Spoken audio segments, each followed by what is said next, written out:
Para sahabat, birokrasi itu adalah sebuah raksasa ya, mesin besar penyelenggara negara. Di tangan mereka ya, segala urusan negara itu ada di tangan mereka. Bahkan banyak pihak mengatakan bahwa ya birokrasi itu adalah negara yang nyata. Aktor negara yang nyata itu ya birokrasi itu. Karena itu tidak jarang para ilmuwan yang secara kritis mengatakan kita ini pemerintahan birokratik atau negara pegawai, Beamtenstaat.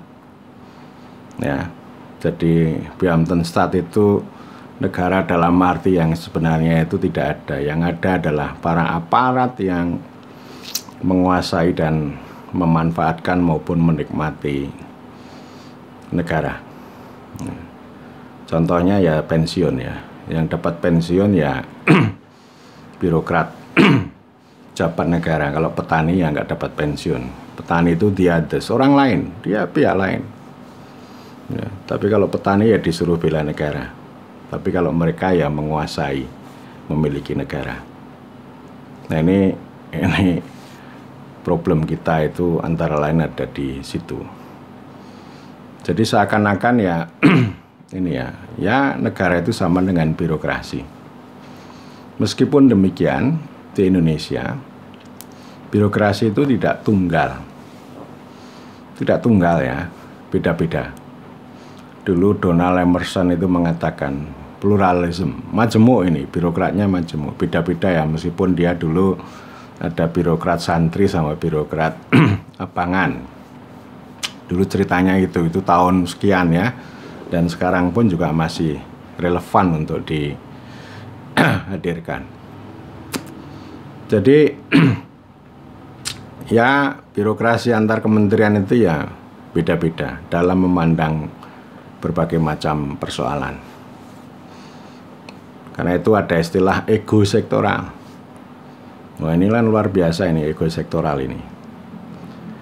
Ini saya kasih contoh ya ini. Dan saya sekarang ini kan sedang berbicara tentang birokrat memandang desa.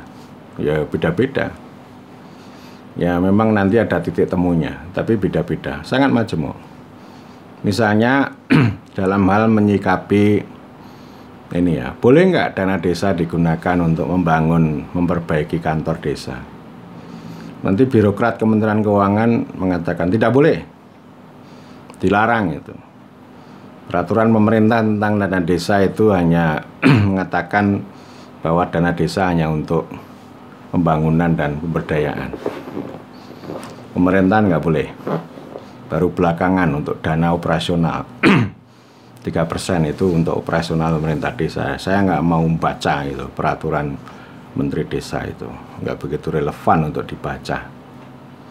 Ya, bukan berarti ini nggak taat aturan. Ada aturan yang harus saya taati.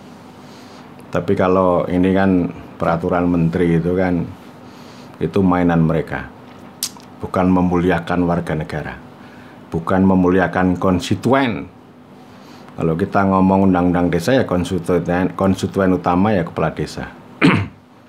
Peraturan menteri ini nggak mengenal konstituen. Yaitu hanya kesibukan mereka saja. Ya. Birokrat Kementerian Keuangan akan mengatakan begitu. Birokrat Kementerian Desa akan mengatakan kantor desa tidak masuk dalam prioritas menteri. Gitu. Lalu kalau birokrat Kementerian Dalam Negeri, ini bukan soal boleh dan tidak boleh, tapi bisa. Nah ini menarik ini. Menarik ya, bisa. Caranya begini. Gitu. Nah itu yang kemudian saya pakai. Jadi caranya disiasati.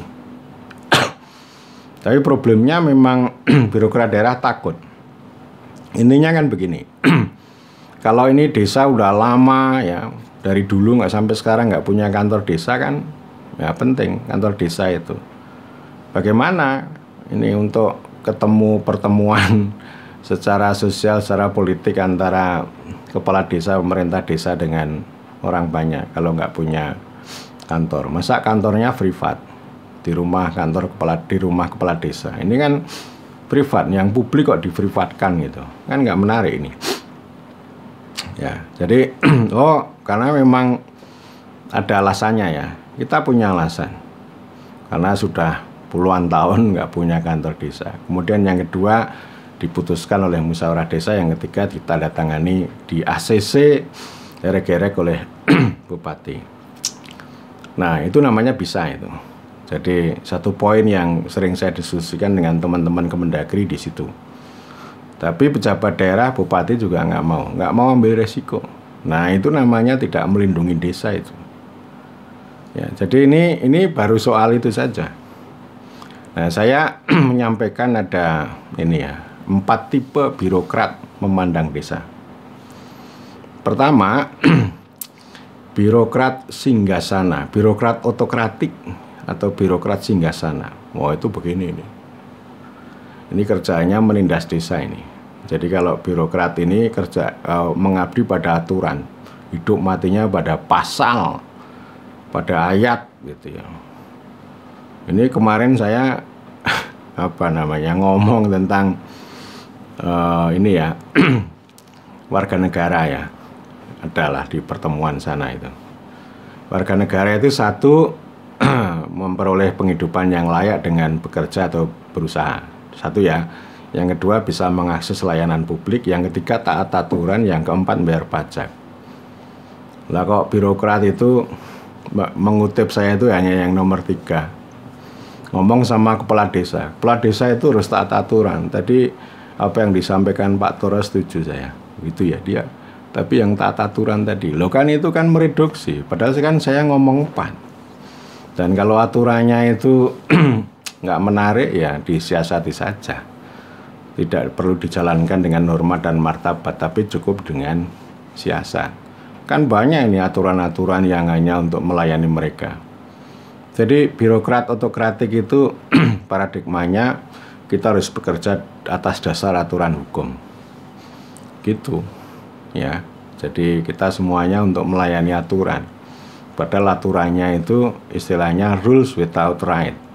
Aturan tanpa hak. Nah, ini gimana ini aturan otokratik itu ya begitu. Jadi aturan itu ya ada aturan yang demokratik, ada aturan yang otokratik. Kalau aturan otokratik ya gitu. Nah, di Republik ini banyak sekali aturan yang otokratik, yang kemudian dianggap konstitusional, padahal anti pada konstituen. Banyak aturan kita ini yang anti pada konstituen, tidak sesuai dengan kondisi lokal, dengan kehendak lokal, sehingga para pejabat lokal akhirnya ya hanya takut. Ya, nanti kalau nggak mengikuti dianggap korupsi, dianggap nggak loyal gitu ya. Nah ini apa-apa aturan.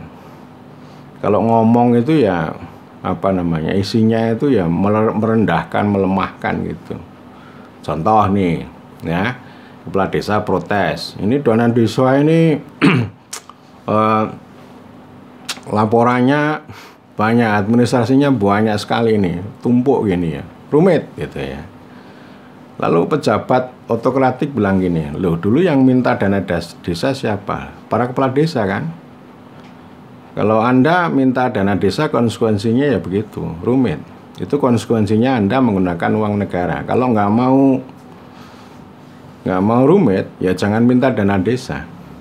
Jangan minta uang negara. Ini tipikal ya. Jadi istilahnya itu menggunakan argumen-argumen kekuasaan versi mereka atas dengan berlindung pada ayat, pada aturan, pada rezim gitu ya. Itu untuk melemahkan, untuk menindas. Saya pernah ngasih contoh juga pada camat ya, camat birokratik namanya ya. Kepala desa punya gagasan, lalu kepala camat bilang aturannya nggak ada ini gitu ya. Udahlah, aturannya nggak ada, nanti bisa jadi temuan. Aduh, ini kan namanya membunuh leadership ini, membunuh rakyat juga ini. Itu tipe yang pertama. Tipe yang kedua adalah birokrat teknokratik. Birokrat teknokratik itu ya sibuk dengan data, dengan perangkat, dengan tools, dengan aplikasi, dengan digitalisasi, dengan pembangunan gitu ya. Jadi tadi birokrat Bappenas itu kan nggak suka dengan istilah pemerintahan ya, sukanya pembangunan dan pemberdayaan. Di Bappenas juga begitu. Jadi SDGs, nah, itu teknokrat. Jadi artinya ya nggak baca undang-undang desa secara lengkap, nggak mau. Termasuk yang buat peraturan pemerintah dana desa itu nggak mau. Yang bikin SDGs desa juga nggak mau baca undang-undang desa. Padahal ini kan produk negara juga ini kan. Lalu ya itu tadi, itu contoh tentang negara dalam arti yang sebenarnya itu ya nggak ada. Yang ada ya kumpulan para aparat itu. Kalau mereka negara yang sebenarnya ya istiqomah, tegak lurus menjalankan undang-undang desa, tidak menafsirkan dengan cara mereka sendiri gitu ya. Jadi tipe yang pertama itu ya nggak sesuai rekognisi. Tipe yang kedua apalagi nih ya, jadi yang ya nalar mereka pakai pembangunan, pakai ini ya, lalu mereduksi undang-undang jadi dana desa. Itu teknokrat, tipe teknokrat. Teknokrat itu tipenya begini, hal yang besar hal yang besar itu direduksi menjadi barang kecil. Nah, lalu barang kecil ini yang diteknikalisasi secara rumit. Sama seperti kalau kita bicara soal kesejahteraan kemakmuran, direduksi menjadi kecil jadi kemiskinan.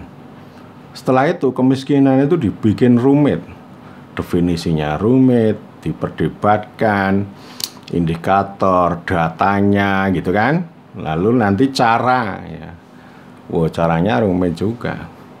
Akhirnya nggak makmur.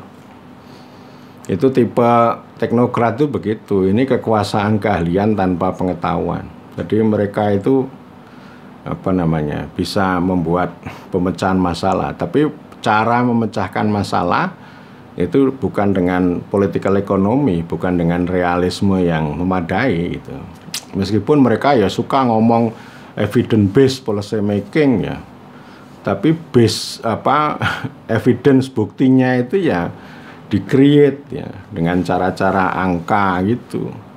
Angka, data itu kan tidak mencerminkan realitas yang sebenarnya, realitas yang empirik, dan mereka itu ya suka mengisolasi. Teknokrat itu kan mengisolasi diri dan diisolasi dari hiruk pikuk politik, termasuk rakyat, termasuk aspirasi. Enggak, ya cara mereka sendiri dan cara berpikirnya teknikal.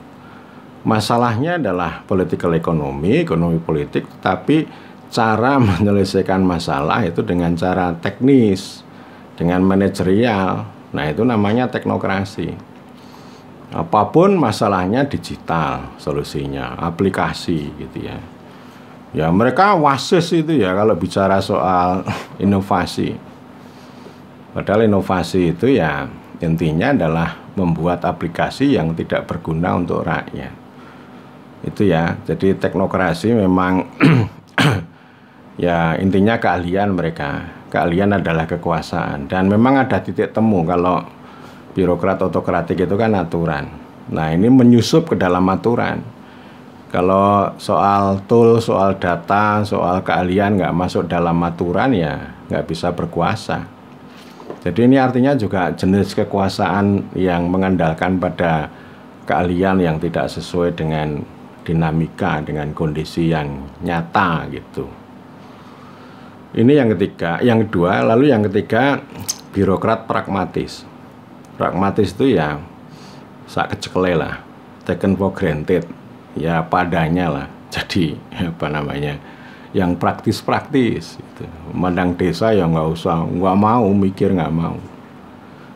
Suka bikin proyek ya, proyeknya macam-macam. Jadi artinya nanti birokrat pragmatis itu suka menurunkan menjadi sesuatu yang praktis-praktis dari jalan pikiran birokrat teknokratis gitu ya.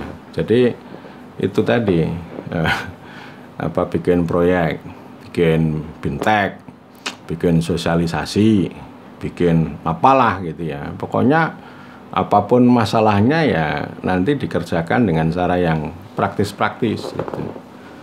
Jadi artinya bukan mencerdaskan tetapi malah justru membodohi. Dan ini buahnya ya.